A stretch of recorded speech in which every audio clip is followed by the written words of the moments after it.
যুব এশিয়া কাপে বাংলাদেশ এশিয়ান শ্রেষ্ঠত্বের লড়াইয়ে দ্বিতীয়বার নিজেদের সেরা প্রমাণ করেছেন টাইগাররা। সেই তামিম ইমনরা দেশে পৌঁছানোর আগেই পেয়ে গেছেন বোনাসের ঘোষণা। প্রায় অর্ধ কোটি টাকার বোনাস পাচ্ছেন অনূর্ধ্ব ১৯ দলের ক্রিকেটাররা।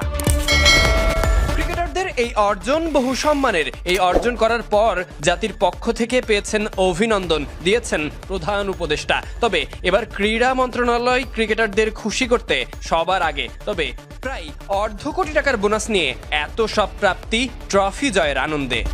অনূর্ধ্ব ১৯ এশিয়া কাপে টানা দ্বিতীয়বার শিরোপা জয়ের গৌরবময় সাফল্যে যুব ক্রীড়া মন্ত্রণালয় তথা জাতীয় ক্রীড়া পরিষদের পক্ষ হতে মাননীয় উপদেষ্টা ৫০ লক্ষ টাকার আর্থিক পুরস্কার ঘোষণা করেছেন।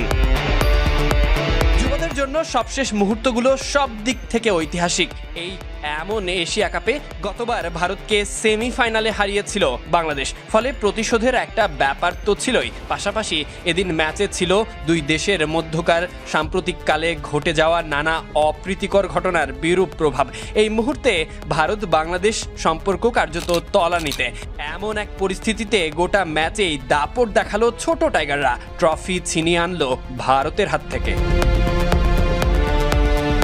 ঐতিহাসিক জয়ের স্মৃতি আর ট্রফি নিয়ে রাত ১১টায় দেশে ফিরবেন ক্রিকেটাররা। সঙ্গে আসবেন কোচিং স্টাফদের সদস্যরাও। হযরত শাহজালাল আন্তর্জাতিক বিমানবন্দরে চ্যাম্পিয়নদের জন্য বিসিবির পক্ষ থেকেও সম্বর্ধনা এবং ডিনারের ব্যবস্থা থাকবে। তবে বোর্ড সভাপতি ফারুক আহমেদ এখনো দেশের বাইরে থাকায় ক্রিকেটারদের নিয়ে আয়োজন কি থাকবে কিংবা পুরস্কারই বা কি হতে পারে তা এখনো জানা না গেলেও অপেক্ষা করায়নি মন্ত্রণালয়। দেশে ফেরার আগেই ঘোষণা করেছেন অর্ধ কোটি টাকার বোনাস।